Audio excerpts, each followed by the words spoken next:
I've always felt just a little bit weird my entire life, and most of that is due to the fact that kids in elementary school called me weird, people in middle school called me weird, and eventually, once I started to actually make friends and feel confident in myself in high school, then my friends began to call me weird.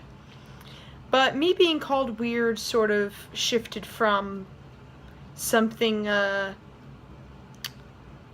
a get away from me, you're so weird, to like a very passing like, haha, you're so weird, like sort of thing that my close friends in high school would say to me all the time.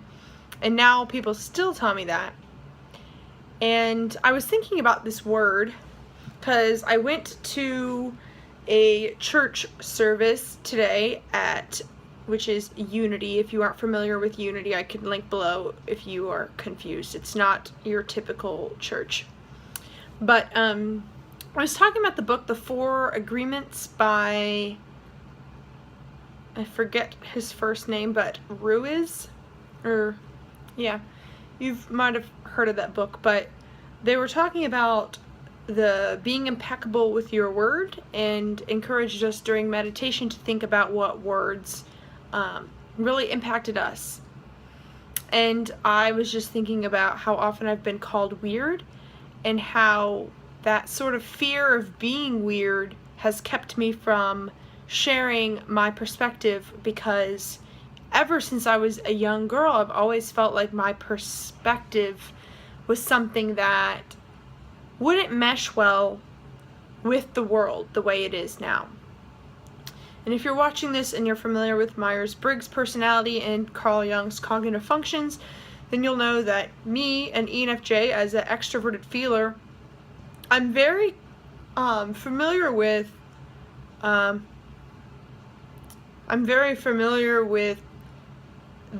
vibes of the group around me, and what you should do and say if you want to mesh well with the group, and how what you could do and say might strike a chord that strike a negative chord, I guess I'm trying to say. Things that might shake things up, or things that might, mess with the status quo, and things that you could say or do that might not mesh that well with the group. And for me, I always have wanted to belong, and I've always wanted to be loved, and I've always wanted to feel like I had a community of people where I belong. And so that was always really a hard thing for me, is that I felt like if I was honest and true to myself, and if I said these things, or if I shared my experience, or if I shared things that I thought were interesting, or things that I had, or the way I saw the world, I would fear that if I shared that, then I wouldn't be meshing well with the world, and I wouldn't find a place to belong, and I wouldn't find love, and I wouldn't find belonging. And so that's been sort of a constant back and forth my entire life, because just even at a young age, this is a very simple thing, but I was in this auditioned children's choir, and I was very involved in, I did ballet, and I did theater, and I did choir stuff, and I would talk about it at school, and a lot of my friends that, based on the sort of demographics of the school that I went to and everything like that, I just happened to be one of the only ones doing that sort of thing and interested in that sort of thing at a young age. And I just felt different, for not liking sports or whatever, for example. And now I just want to clarify that I know that I am not,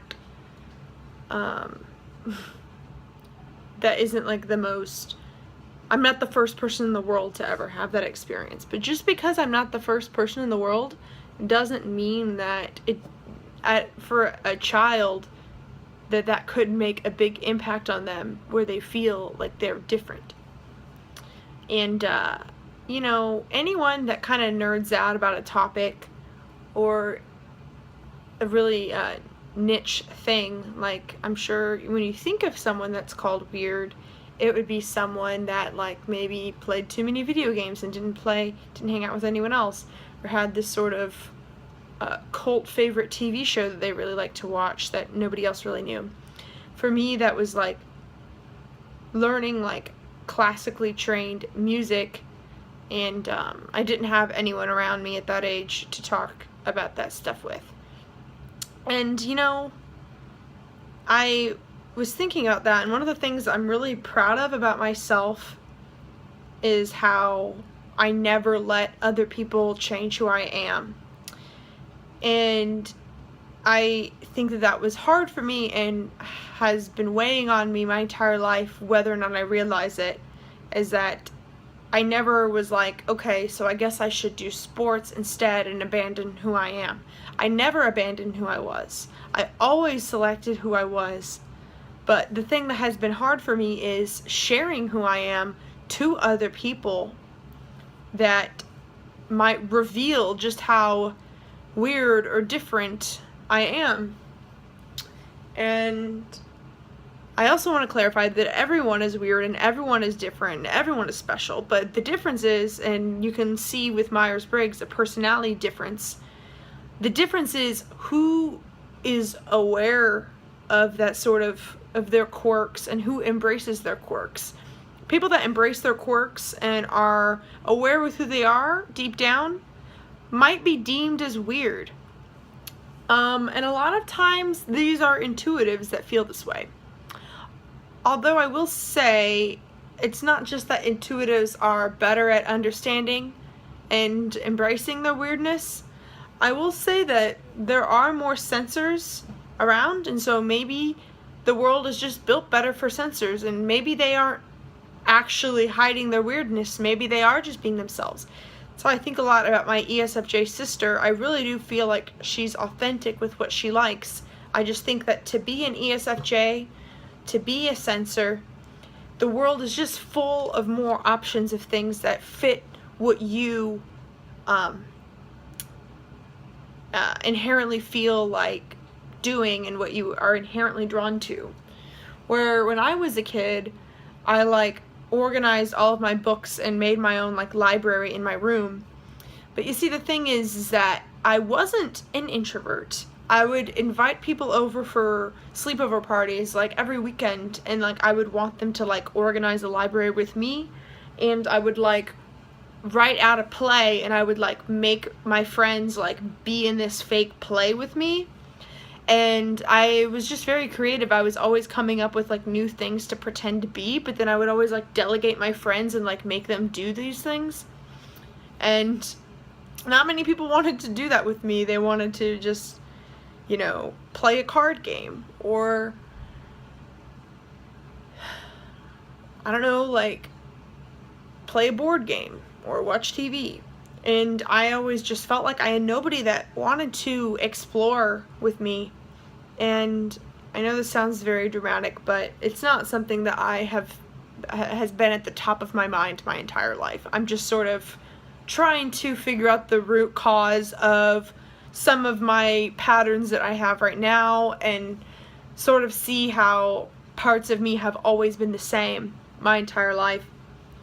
And yeah, I mean, right now I feel like the past couple years I have really tried to embrace myself, but it's still hard. Like, I just want you guys to know too that it is hard. It's still an internal, okay, it's not hard, but it's an internal struggle for me to like share my thoughts even on YouTube, because I just can't even imagine that anyone would find them interesting. Because I feel like most of the people in my life, if I were to go on and on about some random theory I realized about Myers-Briggs, where I would be like, let me think of a recent one actually. Like, I was just thinking the other day about how ENFPs with their TI blind spot, it makes them really objective, like journalists or judges or anyone that needs to be an objective mediator, like a therapist even, of like a couple. I bet they would do well with like couples counseling or something, because since they don't have strong opinions, they're able to not favor an opinion and just look at it without any opinion, and they can be very like good at keeping bias out in certain regards. But anyway, I was just thinking about that, and that's just an example of like, I'm not going to drone on and on about that to someone that doesn't want to listen. And I have just really realized though that I don't want to be keeping things in my head. I don't want to apologize for who I am. I don't want to feel like I have to give a disclaimer or an apology to the people in my life before I share things. And a lot of times this is in my head because of my past experience. I have a lot of great people in my life right now that really care about the things I have to say. But just based on the way my life has been, and since I've always felt weird, like, for example, like in middle school, like I did not really date, I did not date like until the middle of college, and even then I'm like, I haven't dated that much, because, and I remember thinking even in middle school, like I would look at myself in the mirror and I'd be like, I really don't have any body issues, like I don't think I'm fat, like I don't think I'm ugly, but I don't understand why nobody wants to date me. Like, does this mean that I am not pretty? And like really like analyzing, like I don't quite get it. Like, how come nobody likes me? Like, I like everything about me. Why does nobody else seem to? And I think that's a trap that ENFJs can get in, where we sort of logically define ourselves based on people's reactions to us, when the truth is that people's reactions to us doesn't really have much to say about us. It has to do with them a lot more, and that's really hard to understand, because there is a point in time where, or there are moments when you can learn based on how a group reacts. Like in business, if you have a product and the market doesn't respond, then that means that you should change your product, right? I think that there is a sense where, yes, feedback is important, but ENFJs need to understand that feedback is not like defining who they are. It has a lot more to do with the group itself. You need to ask yourself, who am I trying to target? And you can't just mindlessly look at the feedback without even thinking about who particularly or am I trying to target, and is this a group that I even care about targeting? Because a lot of ENFJs, we don't even really think about it. We just want everyone to like us. And so we just get confused when certain people don't like us. I don't know. But I guess to wrap up this video, I am really just wanting to share more and figure out how I can stop apologizing for things and allow myself to take up more space without fear of being called weird.